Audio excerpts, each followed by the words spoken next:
Welcome to StockOdds, Odds and we're getting ready for the mid-month February edition here. Good evening, Rob. How's everything? Good evening. We're hitting the Saturday because we didn't want to interfere with people's Super Bowl plans.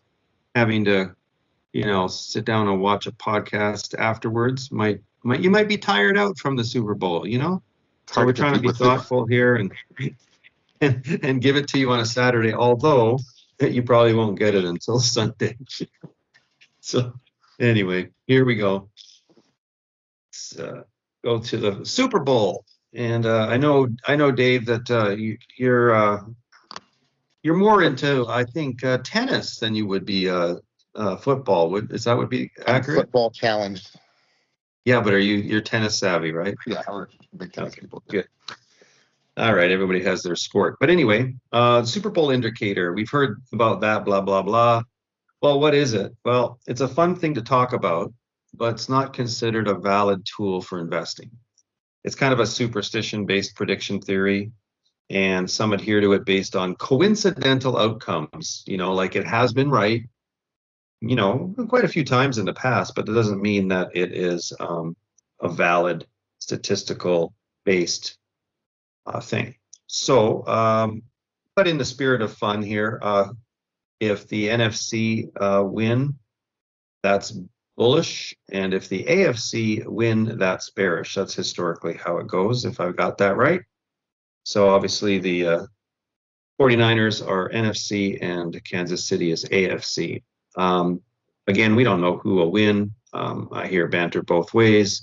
I think the AFC division is ahead in overall Super Bowl wins historically, something like 27 to 25 or something, if I have my numbers right. But anyway, it's just fun. But moved to Vegas, obviously in the Allegiant Stadium. So they're bringing a lot of events there, big teams, big money. The casinos used to make it more on the table games back in the day. And then it increased to, clubs and restaurants and things. And now it seems to be big league teams and special events like Formula One or Super Bowl now and stuff like that. So 500,000 people expected to descend on the city or have already arrived. And obviously lots of Super Bowl sponsors. So you can look up the companies that are sponsoring and, kind of see if there's any traction on any of those companies next week after this, if it's widely watched and the commercials are good. So that's the fun stuff, right? The commercials and things like that. Anyway, here's the Friday, that's February 9th chart. I just wanted to show you that we didn't have major economic numbers, except we had the annual CPI revisions, and that actually did pop the market up right away because it was revived favorably in the sense that the Fed is, still likely to cut rates this year, but also maybe in keeping with kind of some of the narrative too. So I noticed the CME Fed Watch tool did pop up a little bit for the May meeting of a probability increase of a cut there. I think the CPI revisions did contribute to that a little bit because the needle moved on that predictor. So we popped up and then we pulled back. So you got to watch that slope pre-market. That's very important because of this. If you have been up significantly because of a catalyst and because of the processing that's necessary to kind of figure out what does this all mean, and we might as well sell the premium right away and we'll think about it later. Things get knocked down, but that doesn't mean they're going to be down to stay. Many people see this and they automatically get bearish. And I look at it the other way. If you popped up like that, more than likely you're going to re-challenge it. It did take a while. It was midday here where it finally got re-challenged. But it it did go back up there. And I see this more often than the other way around where it would continue down. And then the next thing to note is we almost filled the gap. Now, we like to look for a gap fill. So it's still opened with a bit of a premium, and it could have gone and filled it, but it didn't. It started moving higher. So consider the direction that we break out from the open area, consider where we've been pre-market, what are the catalysts. And people may have missed it kind of because, wasn't big numbers expected, wasn't like a huge jobs report, or wasn't like an FOMC meeting. It was just the annual CPI revisions. All right. Anyway, we ended up moving up nicely. Here's the 15-minute chart of the week. The other thing that I want to point out is, we had a move on Friday. We pulled back on Monday. We went sideways on Tuesday, and we broke out of that and kind of launched and cleared the Friday high. You should have been able to capture, there's 15, 20, 30, an hour here. You should have been able to capture some of that move based on the context. Again, push yourself back from your desk, make sure you understand the big picture and what's been happening in context. Don't stick your nose so close to the screen that you are just looking at the noise within this 15-minute bar and miss the forest for the trees, or the trees for the forest, however that saying goes. Right? So that was one thing that stands out to me. And then we went sideways. And now look at the next day. We traded inside that range from the previous day, very, very tight range. And then Friday, we break out from that. So you've got to be mindful that if we've gotten really tight and consolidated, and it's kind of a pause and rest and reflect, and how, battle between the bulls and the bears, look how far we've come. Well, should we go higher? Should we put more money to work? Should we take profits? Nobody knows what to do. So you kind of just sit there, flop around like a wet dish rag. It's the breakouts from that state of being in the next session that can really reward you, whether you break down from there and you're able to utilize your shorts, or whether you break up and you're able to utilize some longs. So Friday was a nice rally, and it came on the back of that nice solid sideways rest day. Okay. Here's the Spider daily, so you can just get some context of, by the way, we talked about this on the on this week's YouTube broadcast. We had an inside day,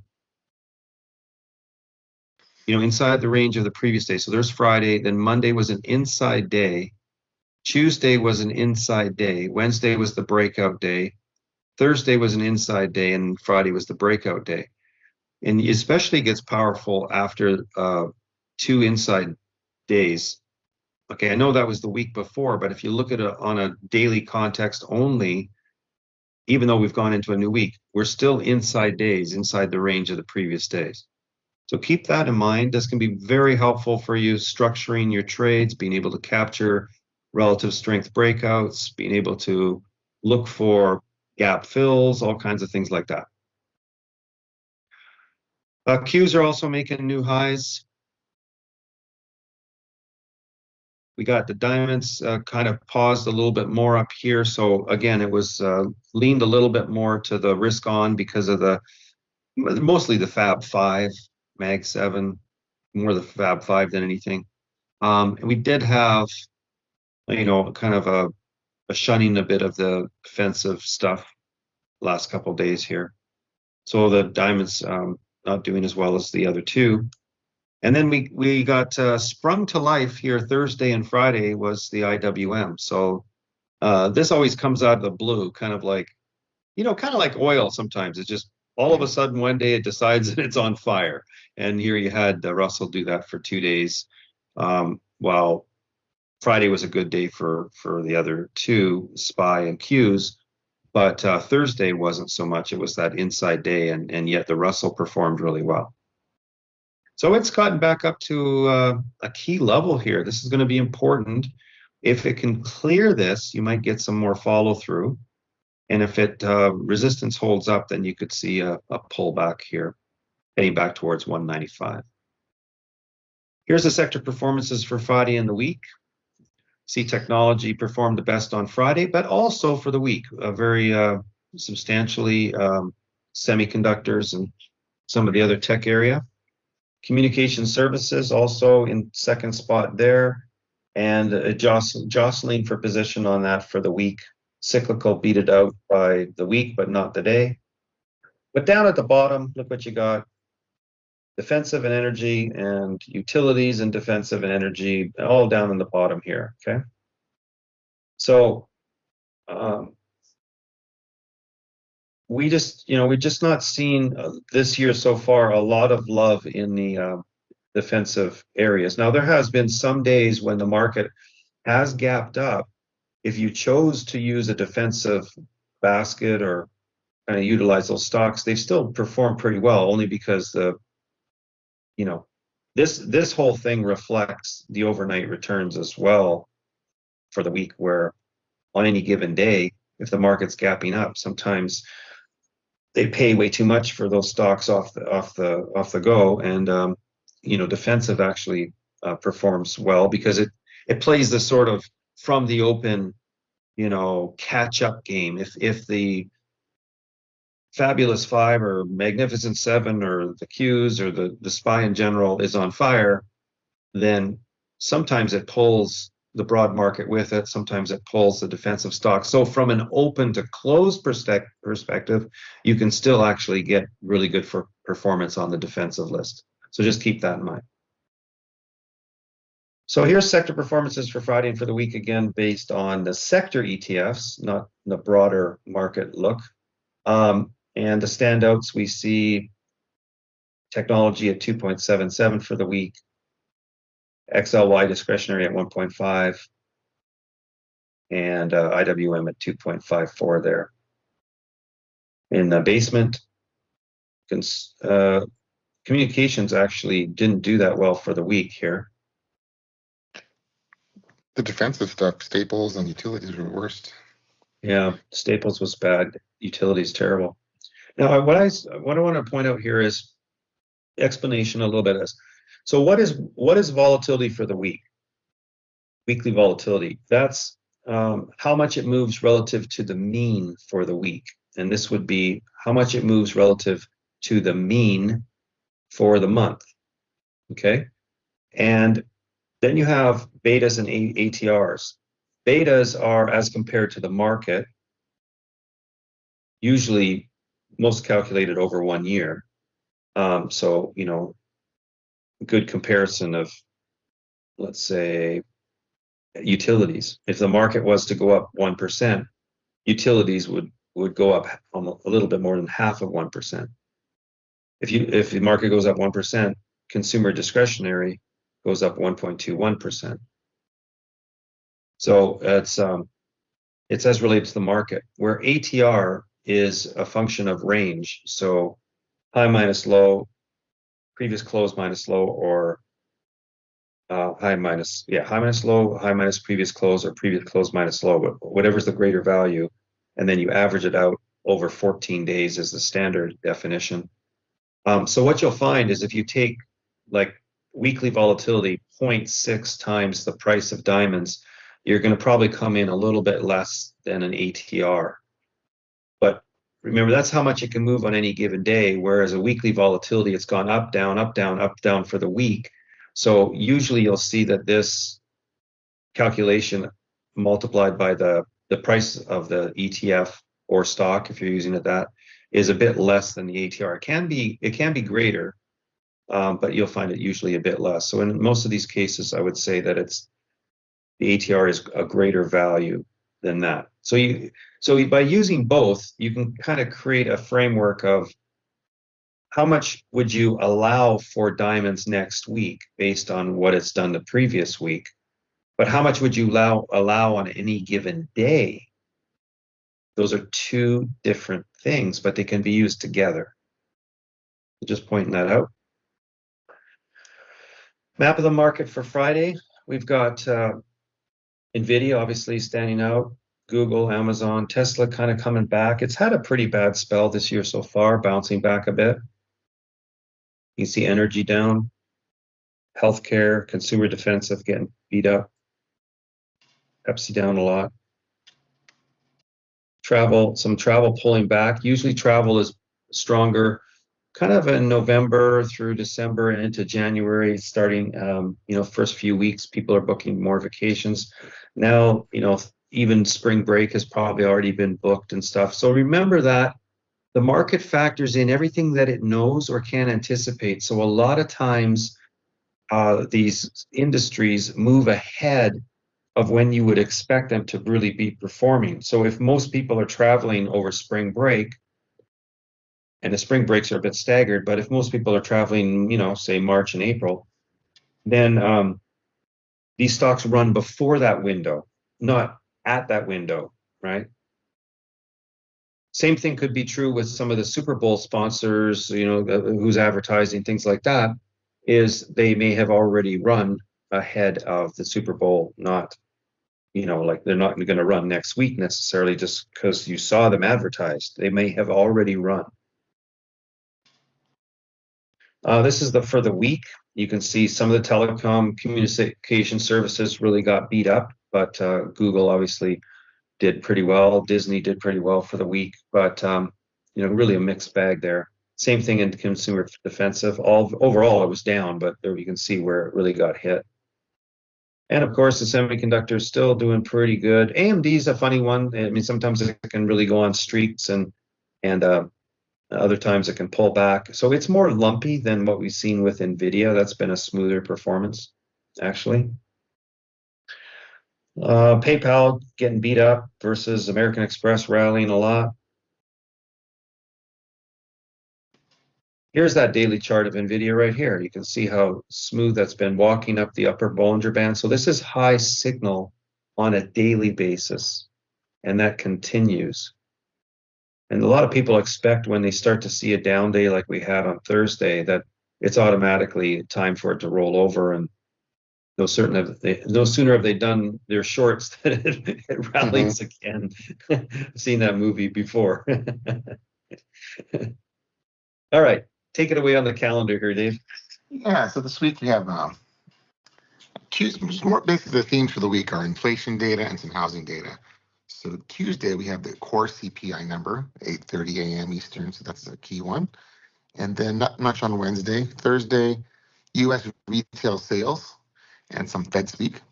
And Friday is another big one, core PPI. So think of it as Tuesday and Friday we get our inflation data and a little bit of housing data, building permits, starts. So it's not like last week was just like all Fed speak every other day. But this week is a little bit lighter, just some inflation themes. Yeah.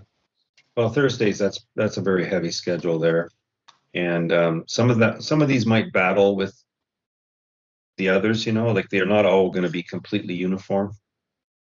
So that might battle. And also home builder confidence comes in at 10 o'clock, where these come in at 8:30 here. So. And for earnings, we have Cisco on Wednesday, and then Thursday we have Coinbase and DraftKings. So, okay. Yeah. Okay. Some food for thought here is we got the S&P 500 is that 5,000 threshold that we're at and getting through is it's been extremely important.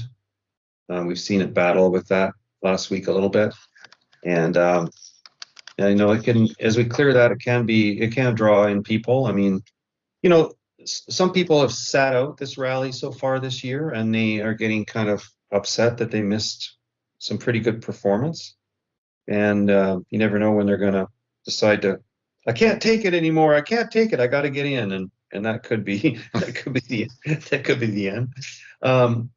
Normally we go to lower volatility. May has historically been a very low volatility month, and and sometimes it coincides with we've just reached a peak in the market prior to that, and then we sometimes have some bad starts to the summer. Other times we have a good summer. So it depends. Like we had a good summer last year, but we had the regional banking crisis before that, right?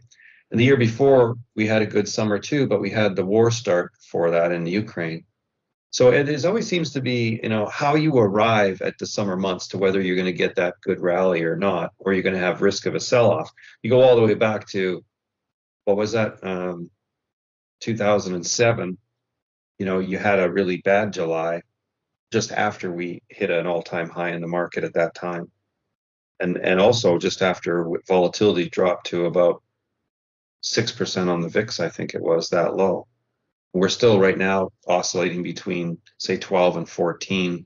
So, I mean, it's lower than it's been, but still relatively high. A lot of retirees, again, they thought that they were, more of them were coming back to work, but we got now 2.7 million more retirees than predicted. So if you think about the influence of the baby boomers, the influence of that on the markets and purchasing and all the other things, and then also on the labor market, right? Chinese garage sale. For sale signs around the world on Chinese-owned properties. A lot stems to, what's going on in the correction in China regarding real estate. Evergrande is just kind of the tip of the iceberg there. We've seen auto loan delinquencies have risen to the highest level since 2010. They're at 7.7% now, which is fairly high. And we see crazy stuff about people, buying new vehicles with very high monthly payments and things. So it's like, I don't know, history does repeat itself. It might look a little different than last time, but it can certainly come around again where everybody's buying stuff at the worst time. You never know. Super Bowl, record 7 million for a 30-second ad.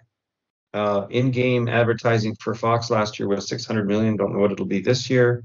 That's just in-game advertising. There's lots of other advertising pre-game and post-game and all that, and that's only for Fox. So then over 115 million viewers expected. Record ticket prices. Some of the ticket prices as high as $12,000.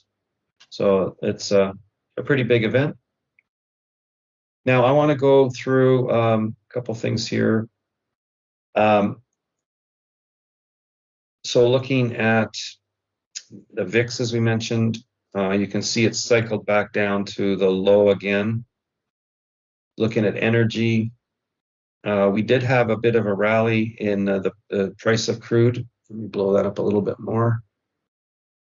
So we got back, but we're still under that 200-day moving average. That was a big contention point along with this resistance up here. So we've just tagged that. We're just underneath that.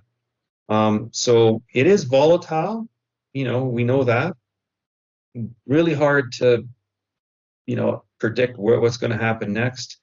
We see still a lot of consumption demand globally. I mean, we still have more work from home and, with prices having still been fairly elevated at the pump through a lot of this cycle, people chose to cut back and a lot of changes being made. So even with the wars going on and the global thing, we're just not seeing that translate into a lot of buying. Now, one thing I'm happy to hear is that the strategic oil reserve, there has been buying for that. So we are replenishing some of that was drained before. So that's a good news. Always got worried that when the prices did come down a bit, they didn't take steps to start replenishing, but I hear that's in process. So that's good. What else we got here? Let's take a look at the bonds. Our 10-year note, you can see that it pulled back a little bit from up here, and that means that yields went up slightly. And that again was that factoring that the economic reports were pretty robust. No real indication that rates are going to get cut as soon as we'd like. Maybe not as many as we wanted. data dependent, blah, blah, blah. So rates did ease up a bit again, and the bonds have been sliding. Let's look at our metals. How's gold doing right now? And it's just hanging in this channel here. Nothing going on. Look at our currency. How's the US dollar doing? We did talk about this breakout to the upside, and we did have that on Monday. We popped up there, and we've been now sideways in this new range. So it's staying elevated. That put a bit of pressure on the basic materials, as you saw. They were down in the bottom 3 or 4 of the sectors for the week. So that's what's happening with the dollar. Now I want to point out that in StockOdds, where you can go to participate in the Learning Academy, stuff like that. Some people might not be aware that if you do get the advanced course for advanced program, there's a lot of courses in there. Like somebody was asking about the single stock trading course, and it's in there. But you have to go through the other courses in order for it to unlock the single stock trading course. So just remember that there's lots for you to consume in there. And we also have the seasonality that we can talk about here. Plus you have lots of price faults, gap bulletin. What happens when a stock gaps overnight? It's down in the morning. You want to know what the odds are for the day. You can type it in on demand. If you come to the end of the day, you want to know whether it's a good idea to hold your stock overnight or not on a probability basis. You can go to the overnight edge vault. And there's all kinds of reports here for you as well. Always good to look at the streaks thing so you can find stocks that have been moving directionally. There might be a really good if-then statement you can create along with seeing what the odds are for its upcoming performance. And we'll go to the seasonality almanac right now because, Dave, we do have this week, starting on Tuesday, Mid-month. Mid-month volatility. I mean, mid-month seasonality volatility. Hey, that maybe I know something. So you can look at February, what's going to happen for mid-month seasonality. So it looks to be risk on.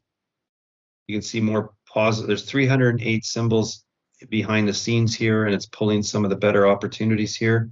So it looks a little bit risk on. And there are some, risk on symbols in the sell side too. But there's more positive values by percent change than negative values. Let's just look at it based on what do we see here. So we've got 2 events this week. One of them is the mid-month seasonality starting on Tuesday. So it runs Tuesday through Friday and into the Monday of the following week. And then you have the third Friday, which is expiration, also coming up. Actually, sorry, not into Monday because Monday's a holiday. That would bump over into Tuesday. So this is going to be a long weekend coming up as well. So that can play into something like this. That might be a reason why this third Friday does show up positively, but also your mid-month seasonality is bullish as well. So keep that in mind.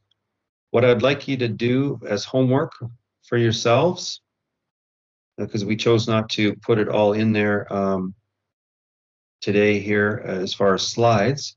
So go to your calendar here. You have to choose February the 23rd, which means it's looking back because we haven't got to mid-month seasonality for February 24, so it's not there. So this is looking back to February 23 and prior to that, and it's saying you have all these things that you can look at here. Monday, if you want to look at days of the week or you want to look at the whole month, but the actual event that's coming up this week is mid-month seasonality, and then you can also go look at the third Friday, right?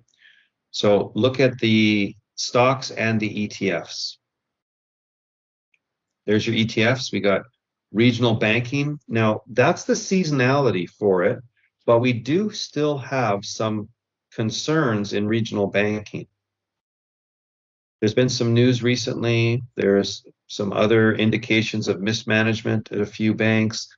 So we may get hit with another wave of concerns in regionals, but KRE normally would be performing well.